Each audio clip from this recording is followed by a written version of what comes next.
o doutor Rafael falava que a questão demográfica pode se levantar como um dos problemas da desestruturação familiar. Pode fundamentar isso, doutor? Sim. Um dos aspectos que evitamos tocar, porque é uma batata quente, é a questão demográfica. E na questão demográfica, estou-me a referir ao número de mulheres versus o número de homens.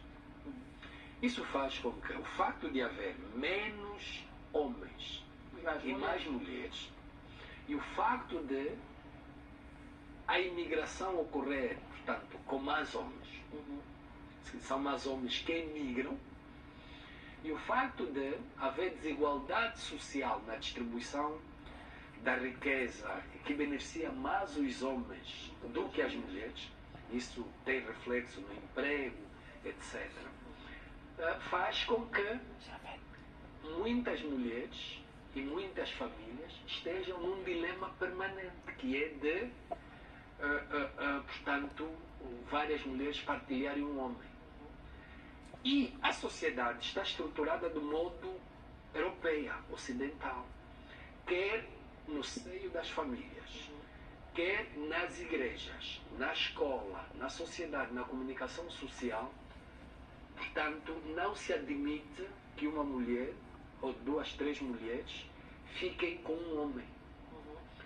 E os homens, nós pensamos que, pronto, isso é positivo. Por quê? Porque se enquadra dentro da cultura grego-romana, dentro do cristianismo, que é um padrão cultural das sociedades africanas, em particular angolar.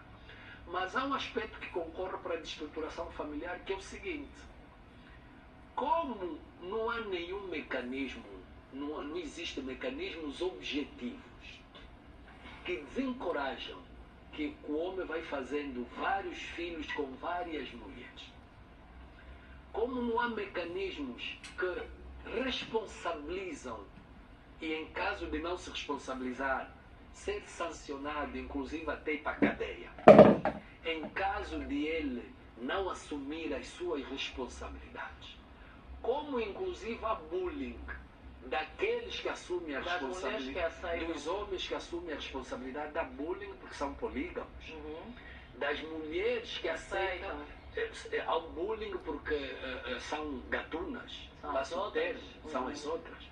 O que é que ocorre? O que ocorre é que nós temos um conjunto daquilo que eu chamo de famílias fantasmas, ultra secretas, mas que para a sociedade não são secretas, porque tem lá mulheres, filhos, que os pais não desempenham o seu papel eficientemente, e há uma permanente fuga para a atenção. Aqui está mal, nem dá para eu apresentar que o pai é o fulano, larga a criança.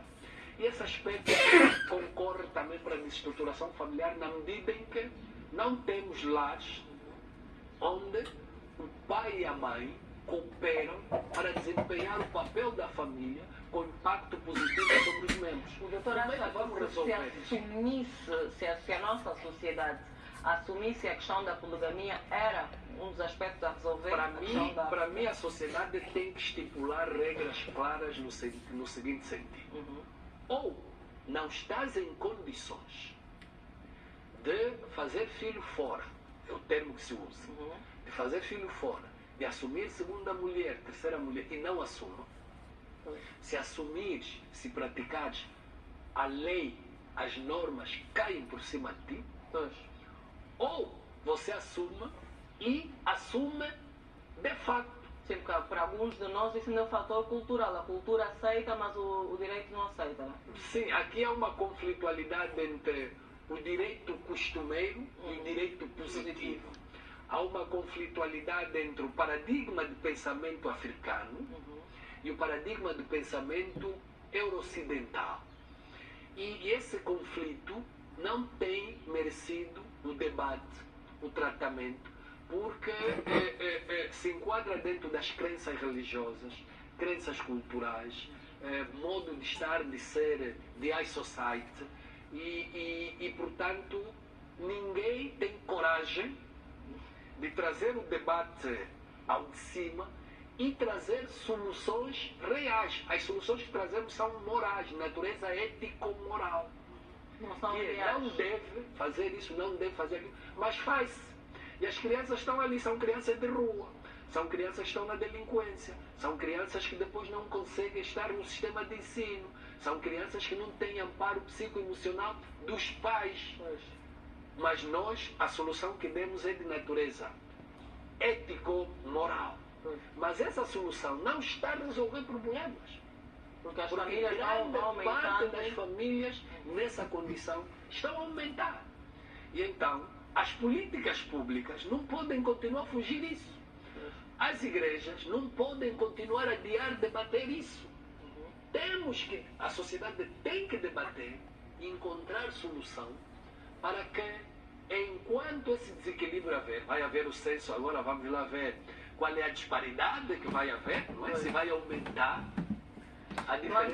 anterior dizia que havia 8 mulheres para cada 8 homem. mulheres para Os cada homens um. usavam Portanto, o assunto. exatamente. Portanto, precisamos, e eu agradeço a oportunidade que a TPA hoje levanta, que os acadêmicos, porque os políticos não podem debater isso porque isso tem efeitos perversos negativos para eles. Ok.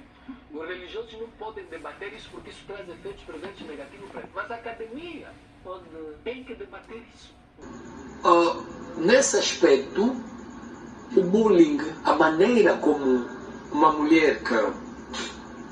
Mas isso é novo, porque nas sociedades africanas, a mulher solteira, os filhos na sua casa, tinha estatuto.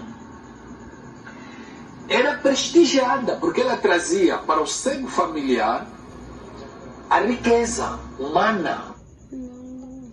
Mas o rapaz, para ser a torre da família, porque a mulher deslocava, portanto essa família perdia, então ele tem esse estatuto porque ele traz a torre da família, e a menina, portanto, que gera a vida. Nas sociedades atuais, a mulher solteira não tem estatuto, sofre bullying, como se a culpa de estar solteira e ter filhos, às vezes, com diferentes homens, fosse Dela. somente dela. E é ela que comportou-se mal e não surpreender o... Exatamente. O que é que isso faz? Com que, quer dizer, a pessoa da igreja, a mulher da igreja, tem vergonha. E as religiões, elas são separadas, são Exatamente, desassociadas. tem vergonha. Na sociedade tem vergonha, em determinado círculo tem vergonha. Isso significa autoestima. Porque o prestígio e a autoestima é um fator de afirmação e de poder. Porque com base no prestígio e a autoestima, você pode buscar a educação, pode buscar o emprego, pode buscar a riqueza, pode buscar condições materiais.